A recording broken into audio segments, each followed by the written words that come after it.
I think it starts with Francisco Lindor. You know, with no shifts anymore, you're gonna need guys who have range, and he's probably one of the best in the game. He's playing a premier position, hitting third in the lineup. It's a very, very important role, and I think he's the #1 guy. Number 2, probably Pete Alonso. Again, you need those run-producing guys in the middle of your lineup, and he's shown in the last few years he's one of the best in the game at it. I think he ranks number 2. And number 3 for me is Starling Marte. You know what we saw when Marte was not in the lineup at the end of last year, the hole that he left there, and I think having him back 100% this year is very, very important. So those are the 3 guys I would rank. Terry, I go Alonso, Lindor, and then Brandon Nimmo, and I start with Big Pete because he is their power source. The Mets were below average, MLB average in home runs last year. He hit something like 23% of their home runs. If he were to have a bad year or to get hurt and miss most of the year, that dries up the Thunder, and I don't like to see that. They need to hit the ball over the fence more than they do. Lindor, for all the reasons that Terry mentioned, is right up there.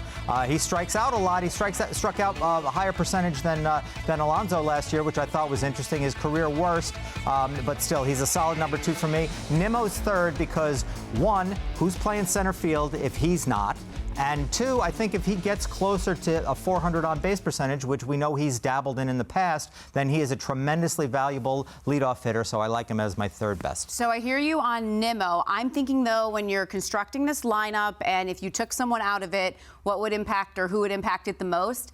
And I'm on the same page with Terry, actually. So if you look at my list, I have Lindor, Alonso, and Marte. So with Marte in particular, I look at the end of last year and how that really shuffles the lineup when he's not in it, because late last year, you're moving Lindor then into that 2 spot. And that's a big ask at that point in the season when really that lineup had been really solid at the top, just in those big at-bats, big moments. Not that Lindor can't handle it or do it, but there's just a comfortability factor there late in the season especially. I think Alonso, it's really tough, as you were saying, to if you pull him out, who's going to put up the home run and the RBI numbers that he can. And just like Terry said, with Lindor at that premier position, I haven't looked at his stolen base numbers this season. Not that he's going to, put up 30, but maybe a little uptick there as well in the speed game and just what he can do positionally. I've always called him the glue of this team, so I think he's a big deal. Yeah, hard to argue 1 or 2 with Lindor or Alonso. I might go Pete because of the power. Mets need that if he's not driving in runs. Who's going to do that? But you could argue number 3. And Terry, nobody had Jeff McNeil on their list. Why do you think that is? Well, probably because he is who he is. He's a get-on-base guy. He puts the ball in play.